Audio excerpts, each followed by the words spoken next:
Welcome back everybody to another episode of our weekly Moto News Roundup, where this time round, as you might have observed, I'm on location in Seville for the international press launch of the Norton MANX R. Now unfortunately, the riding impressions are embargoed for another week or so I can't tell you exactly what it's like, but what they did give us this week was the full specs and also the full pricing, and so I can fill you in on those today.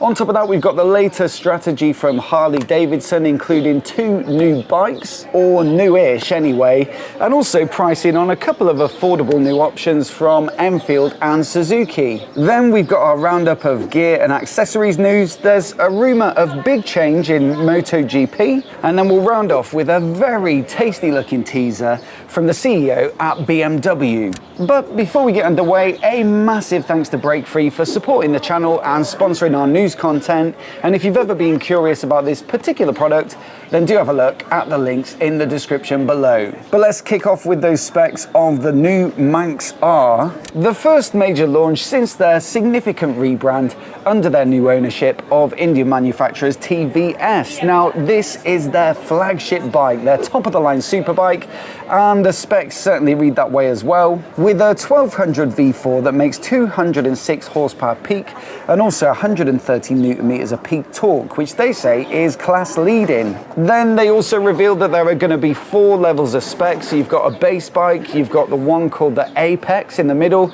you've got the signature edition that's even more fancy than that, and then a top of the line first edition that's going to be limited to 150 units, and that's a POA job, so expect that one to be pretty expensive if they do ever reveal the price. Each of them gets the same engine, the same frame, the top of the line Brembo high pure braking setup, but it's with the chassis that you actually get varying levels of spec, like the suspension and the wheels. So the base bike gets regular mechanically adjustable Marzocchi suspension.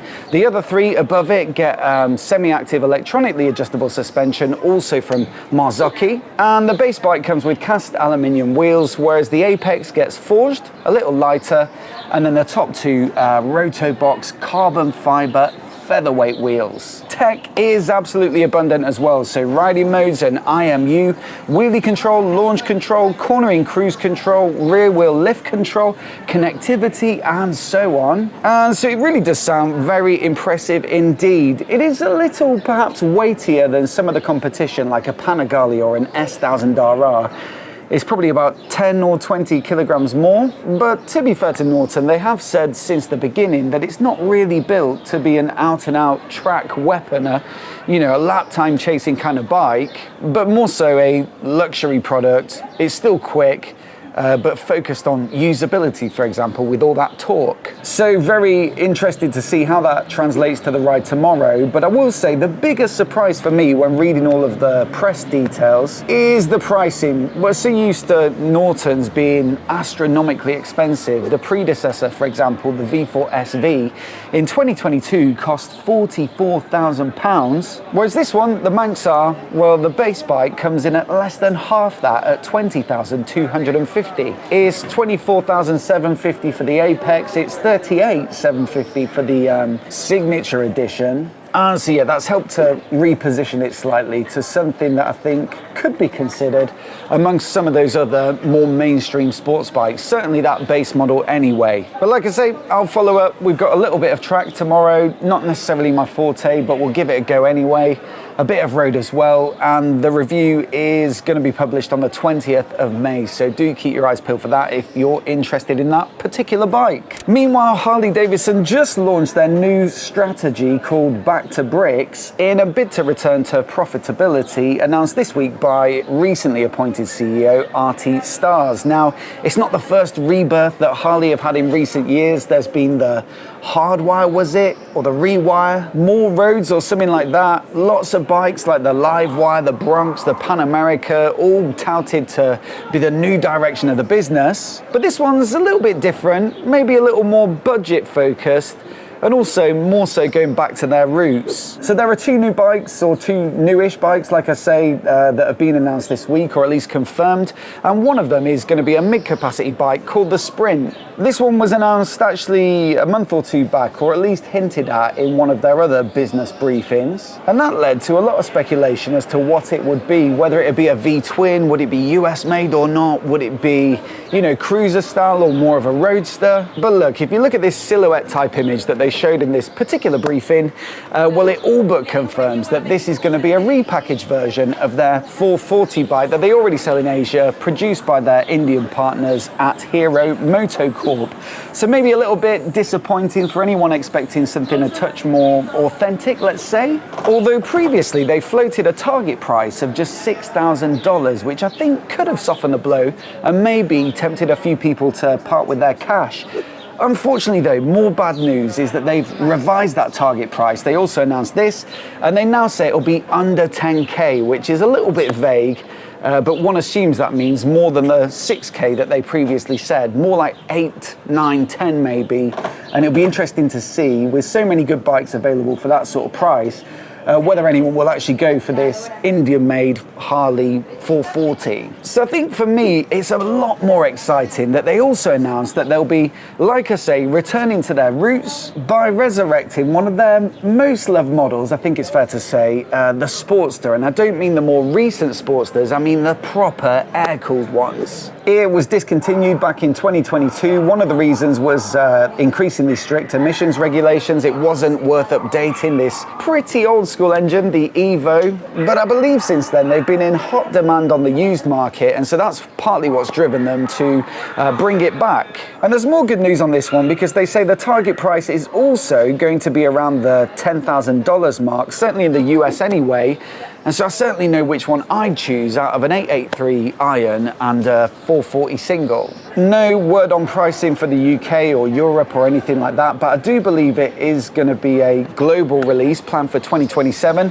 I assume they're going to do the work to get it Euro emissions approved as well. And so weirdly, that's already one of the bikes I'm really looking forward to for 2027. It's nothing new, but in my opinion, one of the best engines on the motorcycle market, certainly in terms of soul anyway. It's got to be said though, they've still got troubles elsewhere. They've got this latest recall as well, and I feel like they've had quite a few lately. In fact, just a few episodes back, I reported on a recall for the rear brake hose potentially rubbing on another part of the bike, and that could cause it to wear through and spew brake fluid everywhere. And also it means you wouldn't have any rear brake either. Now that one affected 17,000 bikes, which I thought was quite a lot.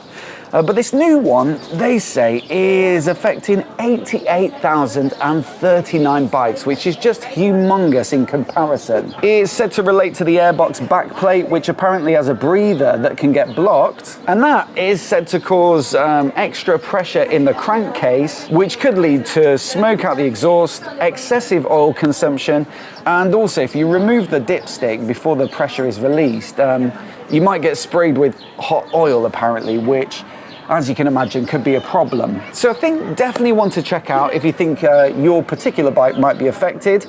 But moving swiftly on to Royal Enfield with news of the price and availability of their new 650 Bullet.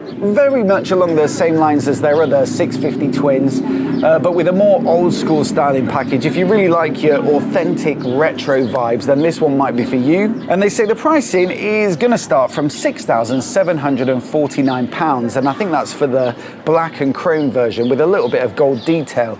Very decent value for money, as always with Enfield, and pretty much in line with most of the other bikes in the 650 lineup. So the Continental GT Cafe Racer, the Interceptor All-Rounder, the Shotgun Sporty Cruiser, the Bear 650 Scrambler, the Super Meteor Cruiser, they're all around that sort of £600 to £7,000 mark. And so yeah, you can just choose the flavour you want the most, and there's no real financial penalty for doing so, I suppose. Bikes are said to be in dealers apparently this week, immediately, so do pop down and have a look if you like your retros retro. Now, one of the other budget-friendly announcements from EICMA this year was the new SV7 GX from Suzuki, which isn't exactly what you call bleeding edge, with it being a resurrection, let's say, of the SV650 platform, but with a bit of a fairing to make it a touch more distance appropriate. The chassis, the engine, the components, very much straight from the SV650,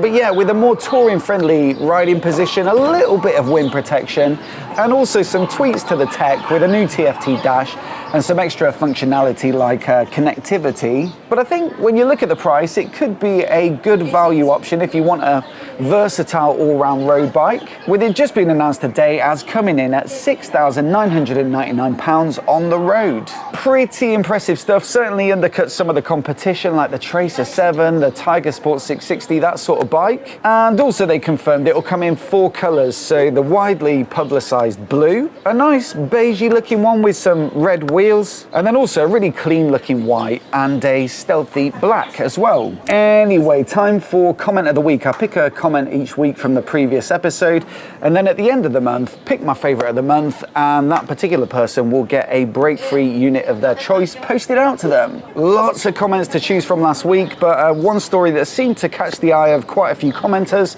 was about the Chinese brand ZX Moto, who are set to launch a couple of nice looking lightweight mid-capacity inline 4s in the UK in the coming month or two. Ian6 Bikes said, I really like the look of the ZX Moto range of bikes. The 500F looks amazing, and if Honda don't bring their 500F to the UK, then I may just be buying the ZX Moto 500F instead. And so thanks to Ian6 Bikes for your input on that. Or maybe Ian7 Bikes soon. But next up, some gear news, and the first story we've got here is that Denali have just launched a new smart version of their T3 lights. That means instead of splicing the lights into the bike's harness, you actually just connect them to an accessory manager like the HEX ezCAN, for example. And these ones can be set up to mirror your indicators. They can be used as brake lights as well.